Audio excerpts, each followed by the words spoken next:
By the time the porch light hummed on, the yard had turned that deep twilight blue that flattens everything into shadow. Sarah's swing squeaked whether she moved or not. Between gusts of damp, late summer wind, she heard something else breath, a low exhale from the house itself, rising from the vents like the place was alive.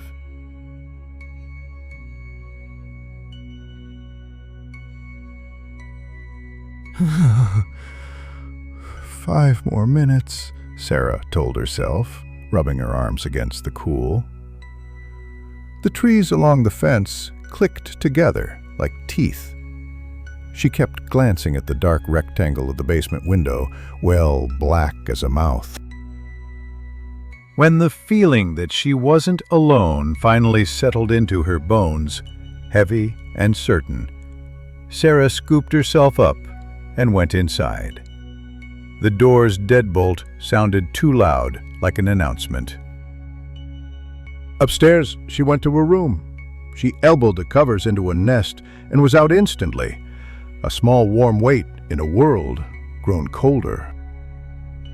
In the living room, Sarah left the TV on low and tried to let the canned laughter smooth the edges of the quiet.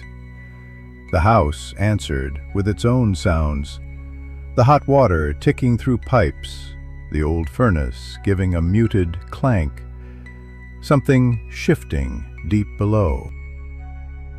When the rustling came from outside, directly under the kitchen window, Sarah stood before she could talk herself out of it. The backyard looked exactly the way it had minutes ago, except darker. The swing was still. The basement window well was a deeper kind of dark. Back on the couch, she pretended to watch the show. 10 minutes, maybe 15. Then footsteps above her, slow, careful, from her room.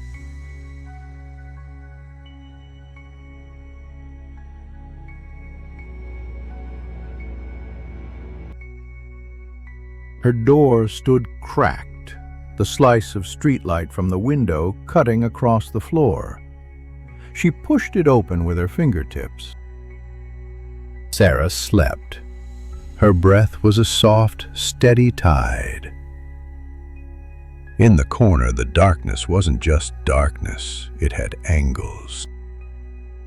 Knees, shape, kneeling, head tilted toward the floor vent. As if listening to the house breathe back. Her hand found the switch. Light detonated. There was a man in the corner. Not a monster, not a ghost, an actual man. His eyes were milk pale with shock. They saw each other. He moved. Sarah didn't think. Her body did. She barreled into him. He tried the door, she slammed it. He doubled over when her knee found something soft. Then the world narrowed to the keening of Sarah waking. And the thin, endless ring of the phone as she dialed. The police found the rest. Behind the dryer, a hole punched through the foundation to the crawl space. A pallet made of flattened boxes. A mug with a brown rind. Food wrappers. A calendar scratched on the concrete in careful lines. 6 months of marks. Nights home, nights away. A ribbon like the one in Sarah's hair hooked over a nail. He liked to listen, one officer said, staring down the open vent. Sarah hasn't babysat since.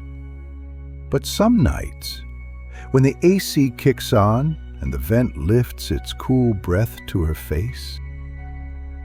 She smells damp and iron, and she swears she feels the house lean closer as if something inside it is still trying to hear her.